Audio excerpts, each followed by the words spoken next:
Imagina confiar sua vida a quem só quer o seu dinheiro.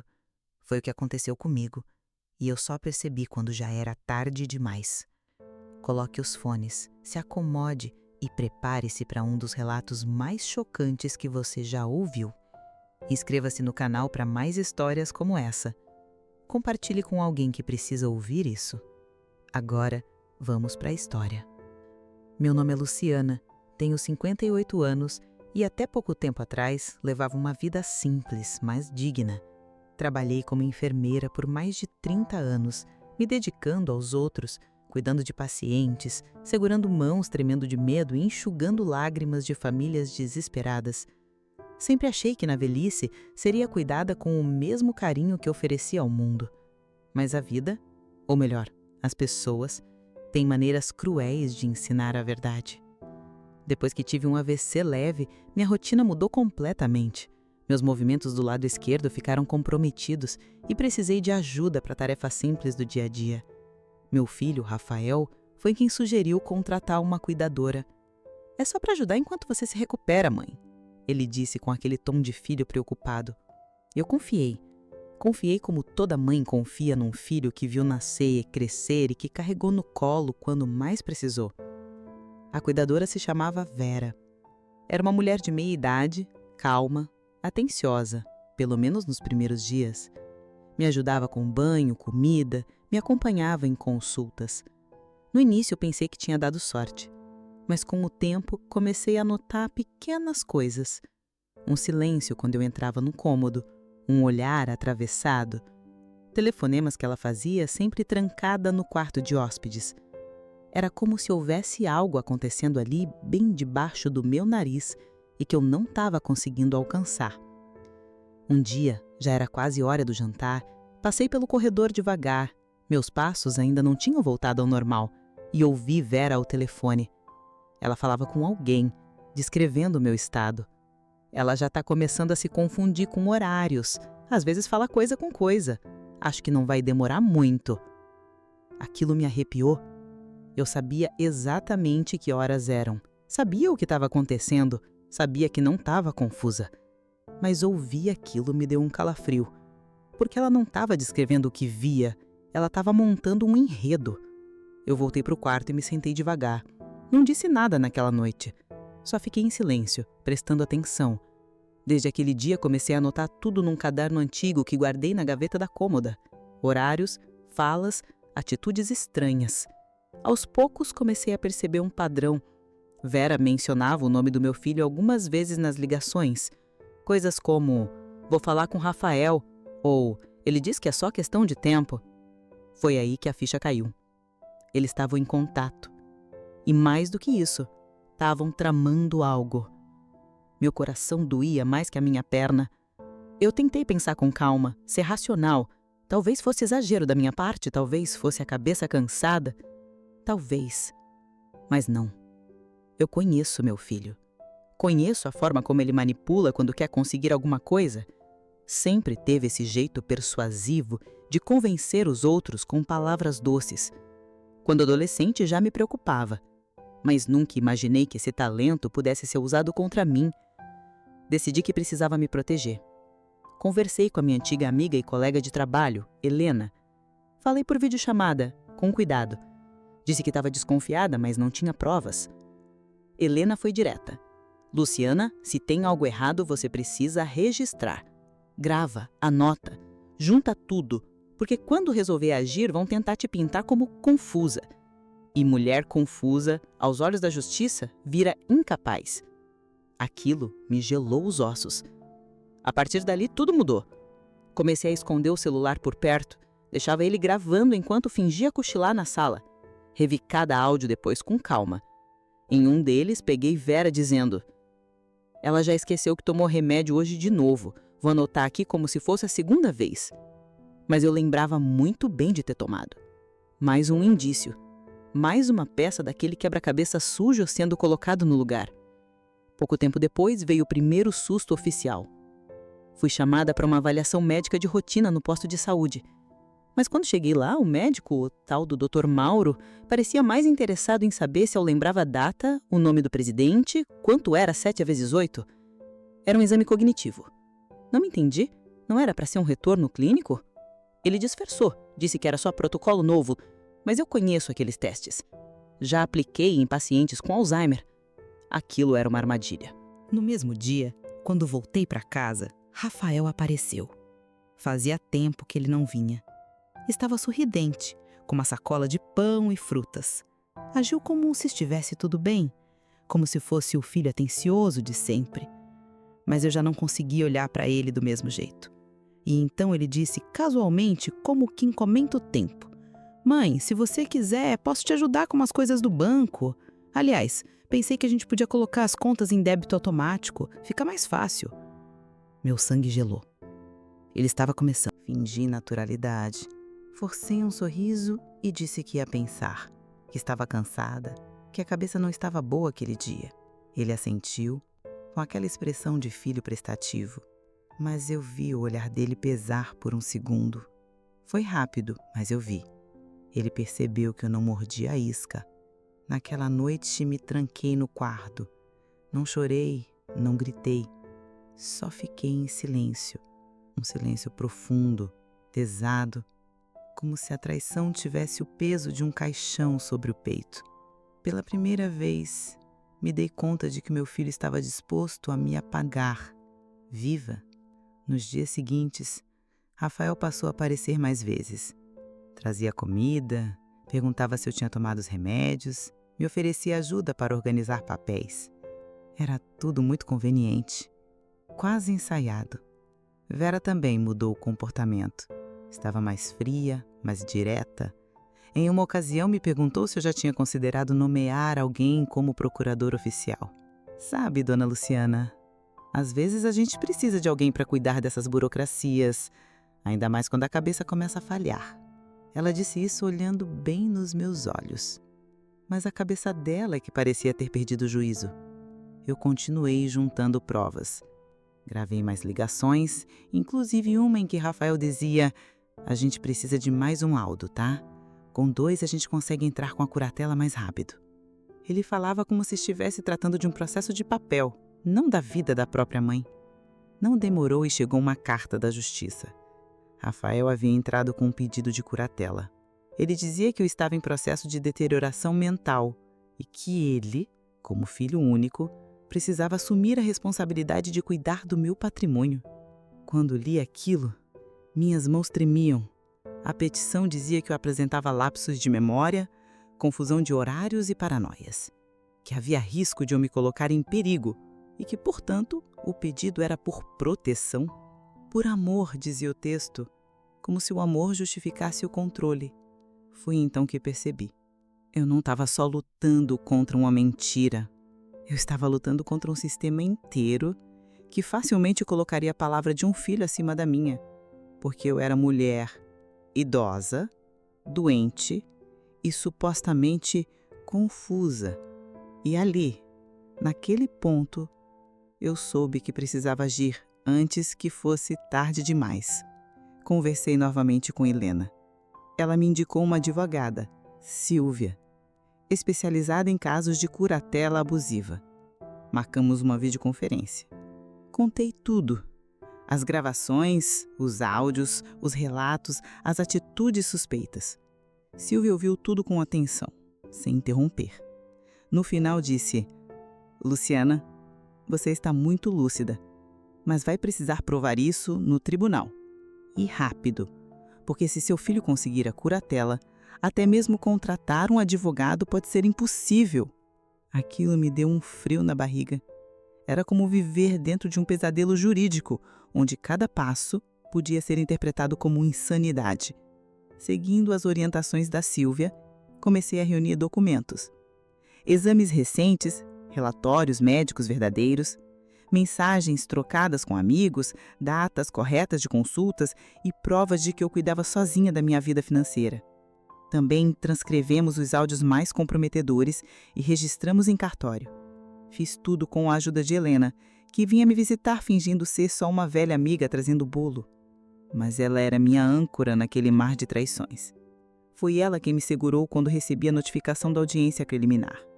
Na primeira audiência, Rafael chegou vestido de camisa clara, ar sério, todo compenetrado. Quando a juíza perguntou por que ele achava que eu precisava de curatela, ele foi convincente. Falou sobre meu AVC, sobre episódios de esquecimento, sobre os surtos de paranoia.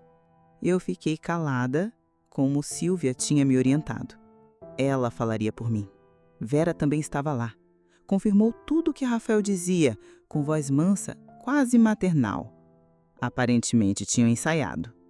Quando Silvia pediu para exibir as gravações, o semblante de Rafael mudou. Pela primeira vez vi o medo surgir nos olhos dele. No áudio mais forte, Rafael dizia: "Ela vai acabar assinando, nem vai perceber. A cabeça já não é mais a mesma." A juíza pediu para ouvir 2 vezes. No outro, Vera mencionava que estava anotando sintomas que ela não tinha, só para construir histórico. O silêncio no tribunal era ensurdecedor. Pela primeira vez o jogo virou. Silvia com firmeza expôs a tentativa de manipulação, os indícios de má-fé e o uso emocional e jurídico da curatela como instrumento de poder e interesse patrimonial. A juíza disse que, diante das evidências, precisava de tempo para analisar. A audiência final foi marcada para 1 mês depois. Nesse tempo, Rafael não me procurou. Vera desapareceu. A casa ficou mais silenciosa. Passei a contar com uma nova cuidadora indicada por Helena, mas dessa vez contratada com cláusulas claras e acompanhamento jurídico. No dia da audiência final, eu entrei na sala de cabeça erguida. Falei pela primeira vez. Contei minha história com detalhes, sem me vitimizar, mas sem esconder a dor. Falei dos sustos de perceber que alguém que eu gerei no ventre podia me tratar como um obstáculo, não como uma mãe. A juíza ouviu tudo em silêncio. No final, indeferiu o pedido de curatela e determinou investigação formal contra Rafael e Vera por tentativa de fraude e abuso de poder familiar. Foi como respirar depois de muito tempo debaixo d'água. Eu saí dali com o corpo fraco, mas com a alma em paz. Pela primeira vez em meses, dormi tranquila. Mas a ferida, essa vai demorar a cicatrizar, porque não há sentença que repare o que se rompeu entre uma mãe e um filho. E o pior, eu ainda amo o Rafael. E talvez essa seja a parte mais triste de toda essa história. Depois da audiência, voltei para casa com um sentimento estranho. Eu tinha vencido, sim, mas aquilo não parecia uma vitória. Era como se eu tivesse apenas impedido uma tragédia de acontecer. A dor não vinha só da traição, mas do que ela dizia sobre quem eu fui como mãe. Passei a vida inteira acreditando que amor, presença e sacrifício bastavam para criar um bom filho. Que se eu estivesse sempre ali, apoiando, alimentando, cuidando, educando, ele se tornaria alguém justo. Mas talvez no fundo a gente nunca saiba de verdade quem está criando. Nos primeiros dias, evitei contato com qualquer um da família. Primos, sobrinhos, até amigos mais próximos. Recebi muitas mensagens de apoio, algumas de incredulidade. Seu próprio filho, não é possível, diziam, mas era. E eu cansei de tentar explicar. Quem nunca passou por algo assim tem o luxo da dúvida. Eu não. Eu vivi na pele. Rafael, por sua vez, me mandou uma única mensagem depois da decisão da juíza. Era curta. Desculpa, eu só queria te proteger. Proteger. Aquilo foi a última facada. Apaguei sem responder. Nunca mais tive notícias dele desde então. A nova cuidadora, Sandra, era completamente diferente de Vera. Atenciosa, respeitosa, sem aquela sensação de que havia segredos no ar. Mesmo assim, demorei muito tempo para confiar de novo. A cada palavra, a cada olhar, meu instinto ficava em alerta. Não era justo com ela, mas eu já não conseguia simplesmente relaxar. Aquela história deixou marcas invisíveis, mas profundas. Comecei a fazer terapia, recomendação da própria Silvia. Você precisa se cuidar não só fisicamente, Luciana. Isso foi um trauma. E foi. Um que ainda estou aprendendo a nomear. Em uma das sessões com a psicóloga, ela me perguntou: "Você acha que perdeu seu filho?" Fiquei muda por um tempo. A resposta era sim, mas não como quem perde para a morte ou para a distância. Eu perdi o Rafael que existia na minha cabeça. O menino de riso fácil, que me abraçava depois da escola, que chorava no meu colo quando levava a bronca do pai. Aquele menino já não existe. O homem que tentou me tirar de mim mesma é outra pessoa. E aceitar isso talvez tenha sido mais difícil do que enfrentar todo o processo judicial. Mesmo assim, comecei a reconstruir minha vida, um passo por vez. Fiz ajustes na casa para ter mais autonomia, comecei a frequentar um grupo de apoio a idosos vítimas de abuso familiar. Ali conheci histórias ainda mais duras que a minha. Gente que perdeu tudo, que foi trancada em casas de repouso, que teve seus bens vendidos sem saber. Percebi que o que me aconteceu não foi um caso isolado. Existe um padrão cruel e silencioso de filhos que se acham donos dos pais quando eles envelhecem. E pior, a sociedade muitas vezes concorda. Em uma das reuniões do grupo, uma senhora disse algo que me marcou. Ficar velha é virar suspeita até da própria lucidez. Aquilo ficou ecoando na minha cabeça por dias, porque é verdade. Depois de uma certa idade, qualquer esquecimento vira sinal de demência. Qualquer confusão é sinal de incapacidade. A gente perde o direito de errar, de esquecer, de sentir dor. E aí, quando você menos espera, estão decidindo se você pode ou não ter um cartão de banco, um celular, uma chave de casa. Como se você deixasse de ser gente e virasse responsabilidade legal de alguém. Voltei a escrever. Sempre gostei de manter diários, mas com a correria da vida tinha parado. Depois de tudo, retomei esse hábito. Escrevo não só para mim, mas para deixar um registro, um alerta, para que outras pessoas que passem por isso saibam que não estão sozinhas, que não são loucas nem paranoicas. Muitas vezes o abuso começa onde menos se espera, na casa da gente, com quem a gente mais ama, e só percebe quando a confiança já foi rasgada. E olha, o barulho de uma confiança sendo destruída é o silêncio. Um silêncio que grita. Hoje olho no espelho e me vejo diferente. Ainda tenho limitações por causa da AVC, minha perna ainda dói nos dias frios e a mão esquerda continua lenta, mas estou inteira de novo. Com medo, sim, mas também com coragem. Aprendi que coragem não é a ausência do medo, é ir mesmo com ele no peito. E se tem uma coisa que ninguém mais vai me tirar, é a minha lucidez. Ela é minha âncora, minha última defesa. Minha prova de que, por mais que tentem me apagar, eu ainda sou eu. Com história, com voz, com valor. Eu não sei se um dia Rafael vai procurar por mim de novo. Às vezes me pego imaginando se ele sente culpa, se sonha comigo, se lê notícias sobre o inquérito que ainda está em andamento, mas não cria expectativa. A dor que ele causou não se resolve com um pedido de desculpas, talvez nem com 100. E mesmo que um dia ele bata na minha porta pedindo perdão, eu não sei se terei forças para abrir. Perdoar é um processo, um caminho. E eu só comecei a trilhar. Essa história não termina com um abraço de reconciliação. Termina com uma mulher que quase perdeu tudo, inclusive a si mesma, mas que encontrou forças no fundo do poço. Uma mulher que enfrentou o próprio filho no tribunal, que disse não ao abuso, que acreditou na própria sanidade quando todos queriam convencê-la do contrário. E que agora, com cada passo lento, mas firme, reconstrói a sua liberdade. Porque ser livre, às vezes, é simplesmente poder dizer: não. Eu sei quem eu sou. E ninguém, absolutamente ninguém, vai me convencer do contrário. Depois de tudo, aprendi a conviver com a solidão de outro jeito. Antes, ela me assustava. Agora, ela é uma companhia que eu entendo. Aprendi a ouvir meus próprios silêncios, a respeitar meus limites e a me proteger. Não espero mais que alguém venha me resgatar. Eu sou o meu próprio resgate. E olha, tem dias difíceis sim.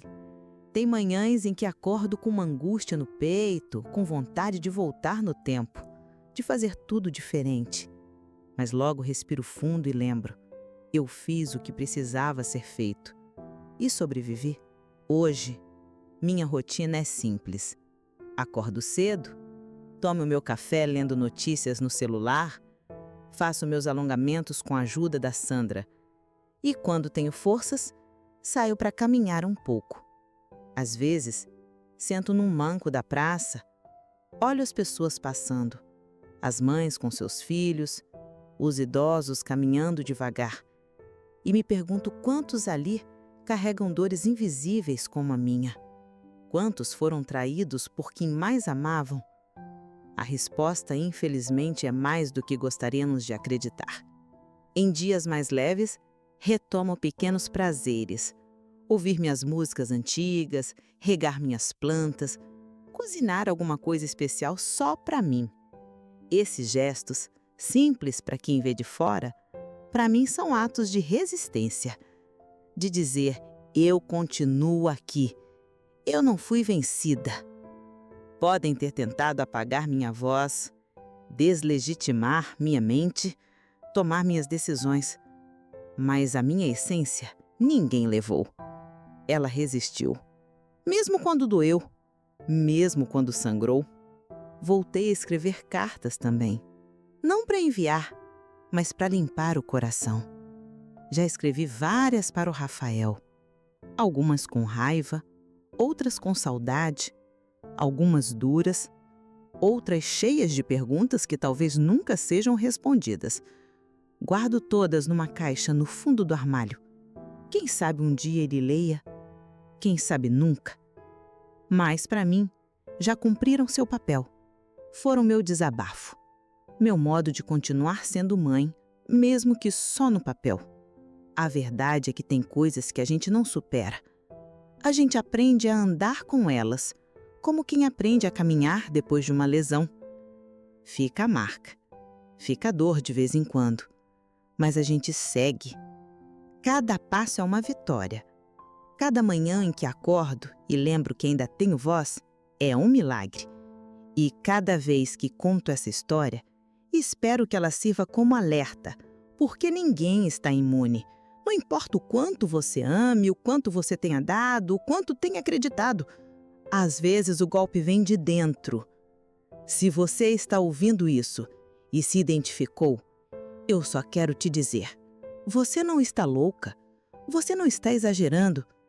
Se algo dentro de você acendeu aquele alarme, escute, registre, peça ajuda, proteja-se. O mundo pode ser cruel com quem já está fragilizado, mas você tem o direito de ser ouvida, de ser respeitada, de envelhecer com dignidade e, acima de tudo, você tem o direito de manter sua lucidez reconhecida, mesmo que todos tentem te convencer do contrário.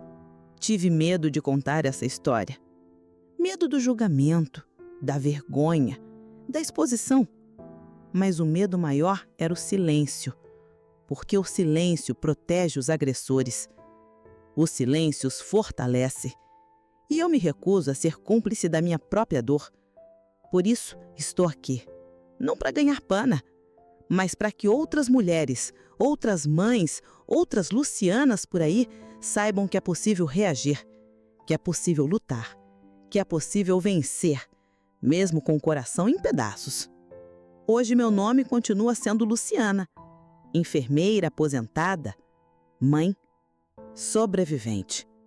Meu corpo carrega cicatrizes físicas e emocionais, mas minha mente, essa segue viva, atenta, firme. Eu não me tornei quem eles queriam que eu fosse, frágil, dependente, manipulável. Eu sou quem eu sempre fui, forte, sensível, atenta. E agora, mais do que nunca, consciente do valor da minha própria história. Essa não é uma história feliz, mas é uma história verdadeira. E às vezes isso basta, porque a verdade também tem sua beleza, mesmo quando dói. Se você ouviu até aqui, obrigada. Obrigada por me escutar, por permitir que minha dor ecoe e, quem sabe, ajude a evitar outras. Que a gente aprenda a cuidar melhor dos nossos e, principalmente, a respeitar a autonomia de quem já cuidou tanto. No fim, não quero que me vejam como vítima. Quero que me vejam como alguém que teve coragem, coragem de enxergar a verdade, coragem de agir, coragem de contar. Porque às vezes tudo que a gente precisa, para não ser apagada, é alguém que ouça. E se você ouviu até aqui, então já fez parte da minha cura. Obrigada.